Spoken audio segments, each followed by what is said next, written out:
Dear Katie, so much has changed, even just since you've been away. We moved into this house. I'm in a new school, and my big sister being gone for a year doesn't make it any easier. It doesn't feel real, but I'm not gonna let it faze me. I used to tell you everything, and if I can't do it in person, because you're off gallivanting around who knows where, I'll tell it to this journal, just like I was talking to you.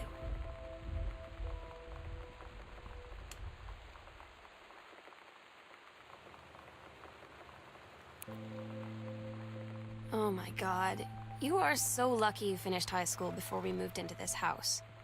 So, it's the first day of school, and there I am, introducing myself to the class, and I say that I just moved into the house on Arbor Hill. All of a sudden, every kid in the room turns and just stares like I suddenly transformed into a mutant. I just stood there, wishing pretty hard for a rewind button.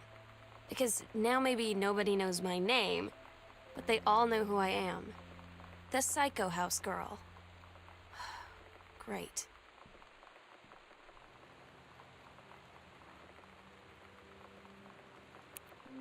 You know that feeling where the first moment you see someone, it's like they have a big gold star around them, and you have to get to know them? Well, there's this girl. I think she's a senior. She's usually dressed kind of punk, but sometimes I see her in this, like, army uniform, and she's always drawing in this notebook, looking so intense. I had no idea how I would ever, like, have an excuse to talk to her. Till I noticed she and her friends hang out and play Street Fighter at the 7-Eleven every day after school.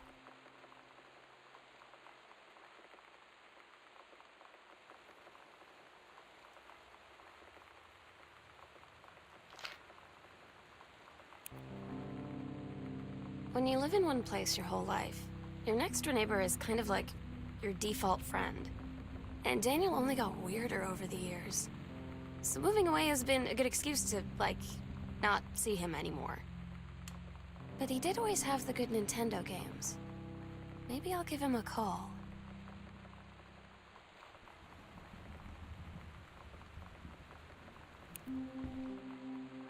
So you know what they say about the best laid plans of mice and men? Yeah, turns out it applies to Street Fighter too. At least I worked up the courage to walk into the 7-Eleven and ask for a turn, but all that practice at home did not exactly translate in the wild. So after I was finished getting my butt kicked, I followed them outside while they smoked. And that was when she asked me if I was that Psycho House girl. But then she said she's always really wanted to see the Psycho House. Her name is Lonnie. She's coming over tomorrow.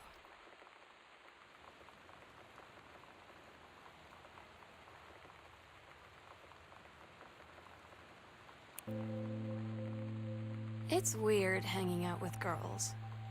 Daniel was around ever since I was little, and other girls?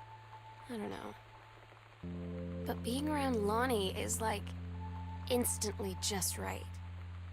I gave her the grand Psycho House tour and took my revenge on Super Nintendo. And it was like, I don't know, I finally found someone I feel normal around. I drove her home and she gave me this tape and said, "You have got to listen to this." I haven't stopped playing it since.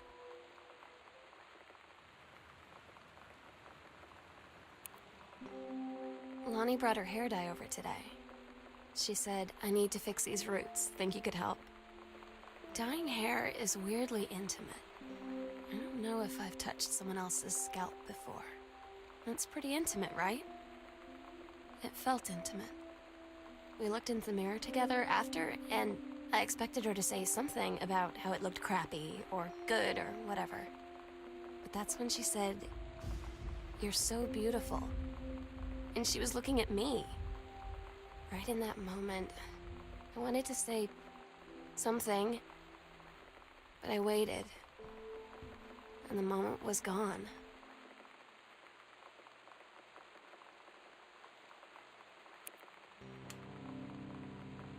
Sometimes you just have to lie to Mom and Dad. Like when Lonnie asked me to see a band with her and stay over at her friend's place in the city after. That's a lie to Mom and Dad's situation. But it was so worth it. The girls on stage were just so loud and real and awesome. And everybody was moving together like one huge tide of sound. Between two songs, Lonnie leaned over and said, "How do you like your first show?" I was so happy. I felt tears starting in my eyes.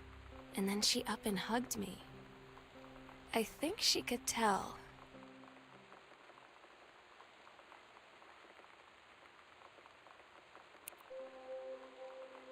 At Todd's brother's place after the show, there was only a futon to sleep on, so Lonnie and I shared it. The lights went out. I was turned toward her. My eyes started to adjust, and then I could see she was looking at me, too. In the dark, she smiled. My heart was beating so fast. I rolled over. I felt so, I don't know, nervous. After a minute, she put her arm around me and was so close and whispered in my ear, "I really like you." I just nodded my head, and I really hope she could tell. I really hope that she meant what I think she did. I felt like a shook-up can of soda ever since. I hope we have the chance to talk before I explode.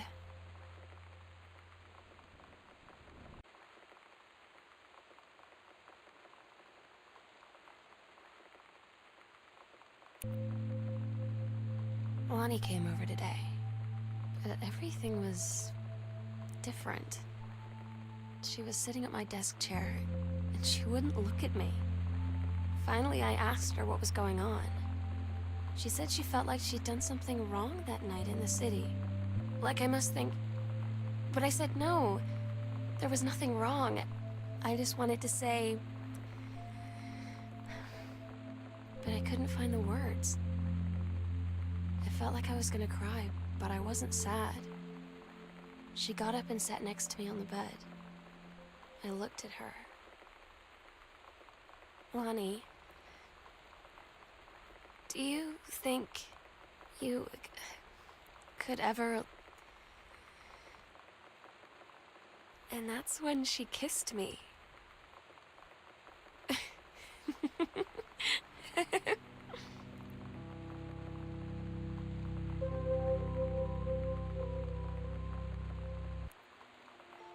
It's different now.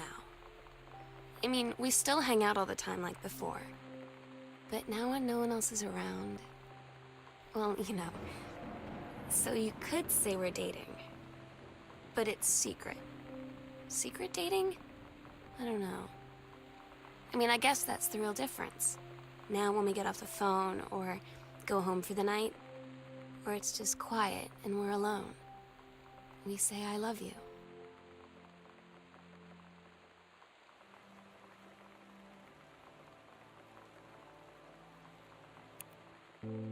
I'm so stupid sometimes. I was telling Lonnie that I got into my college summer program thing, and I was all making plans like, you should come visit me, stay in my dorm room. But she said, "Sam, I ship out on June 6th. I was like, ship out? To where? She said, to basic training. What did you think I was doing all that ROTC stuff for? I guess she's been planning to join the army right after high school since she was like 12. And I guess she's really going to do it. So I was like, after graduation, I'm just never going to see you again? She said, let's just have fun while we can.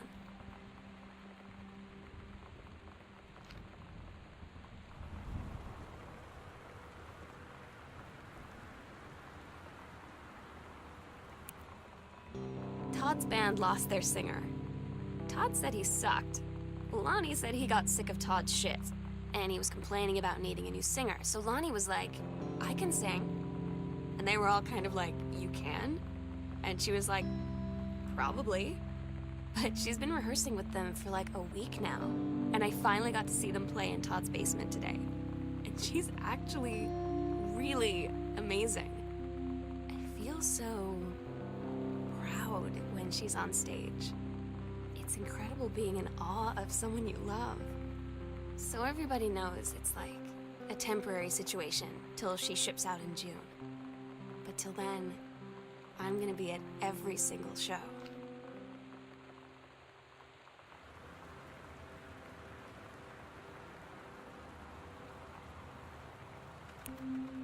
They tell you to stick with the group on field trips, Katie. There's a reason for that. Lonnie and I snuck off on the side paths at Multnomah Falls and got a little lost. Okay, a lot lost. Like, for hours. Right before the bus left, we found a trail and came running down the path, soaked and covered in mud, shouting for the bus not to leave. The school called home. Mom and Dad said, "You didn't get into trouble like this before you met that Lonnie girl." But I don't think they know about us. The kids at school, though, I'm really afraid that's a whole other story. Stick with the group, Katie. Stick with the group.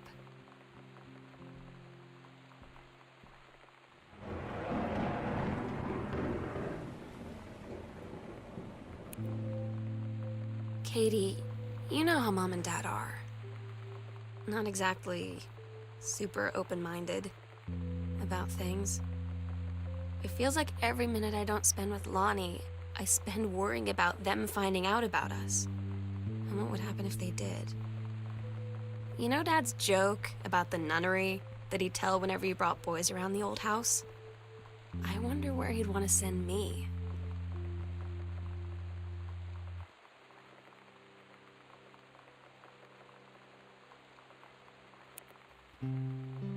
I don't get Lonnie sometimes.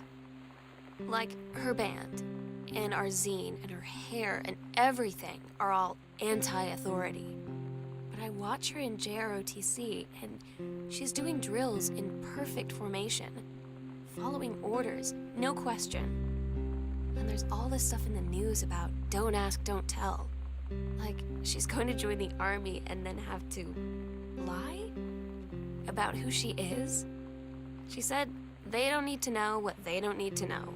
Like it was no big deal. This from the girl who trashed her locker to, like, defend my honor.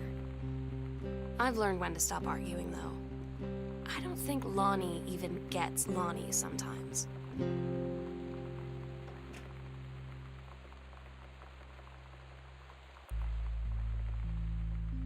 I had an interesting talk with Mom and Dad tonight. One you were never gonna need to have. I mean, you've known, right? I've known. I've known since, like, She-Ra. Mom and Dad didn't, I guess. But they saw the zine and the stuff on the locker, and they were like, is there something we should know about you and Lonnie? And so here's the thing. I was prepared for them to be mad, or disappointed, or start crying, or something, but they were just in denial. You're too young to know what you want. You and Lonnie are just good friends. You just haven't met the right boy. It's a phase. That's what I didn't see coming. That they wouldn't even respect me enough to believe me. Well, joke's on them, because they're in for one very long phase.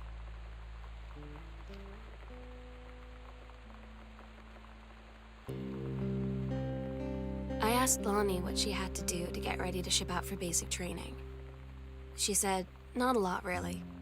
You're not allowed to bring anything with you. You have no possessions, no contact with the outside world while you're in basic. You just train hard every day, and then you deploy from there. So, they'll just send her away. To who knows where. The other side of the country? The other side of the world? My mind, like, can't process it. She's really going to be gone. Just gone.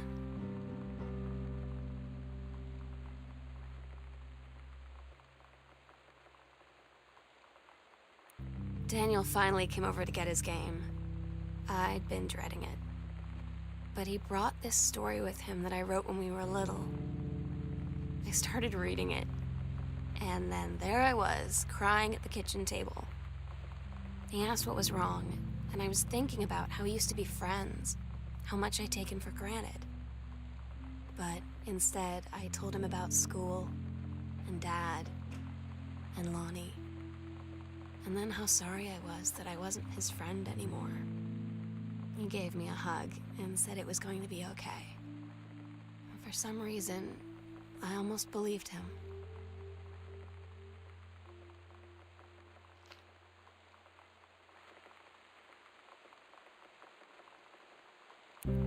Lonnie had her going away show with her band tonight.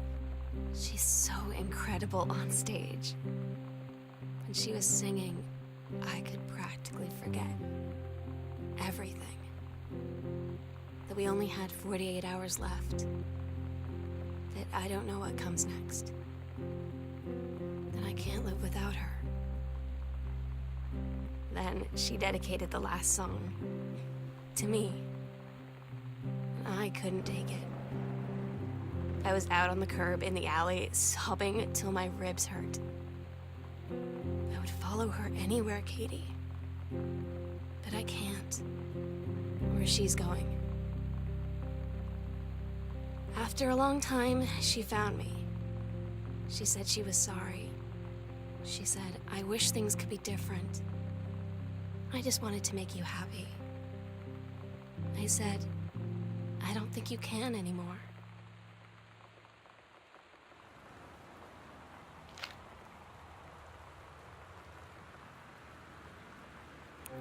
We agreed our last night together would be our happiest ever, and we'd forget tomorrow was going to come at all.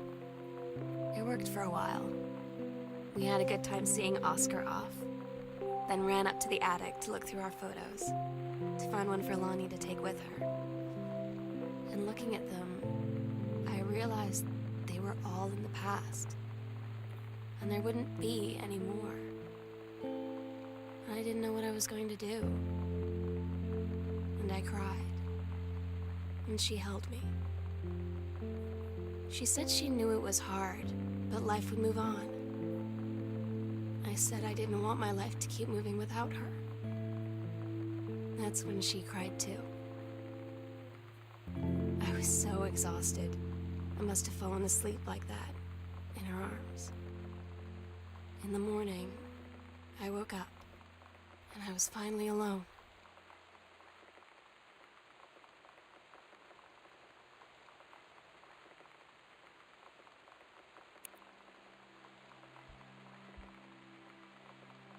The sunset light in this house is the saddest thing I've ever seen.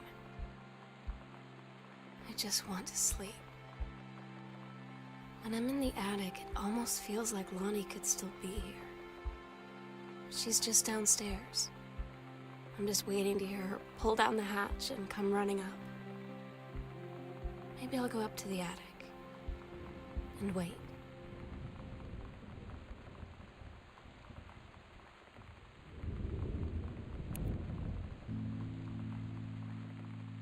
Oh my God. Katie, I fell asleep in the attic, in Lonnie and my old spot, and I missed the first 2 calls. I just barely caught the third one before the machine got it. And it was Lonnie, on a payphone. She'd been on the bus to Basic, and she said she couldn't think of anything but me and us, and that she couldn't go through with it, with the Army and being apart and all of it. And so she got off the bus in Salem. She said, Sam, I want you to pack up everything you can and get in your car and come find me. And let's just drive until we find somewhere for us. And she asked me if I could do that. And I said yes. Yes.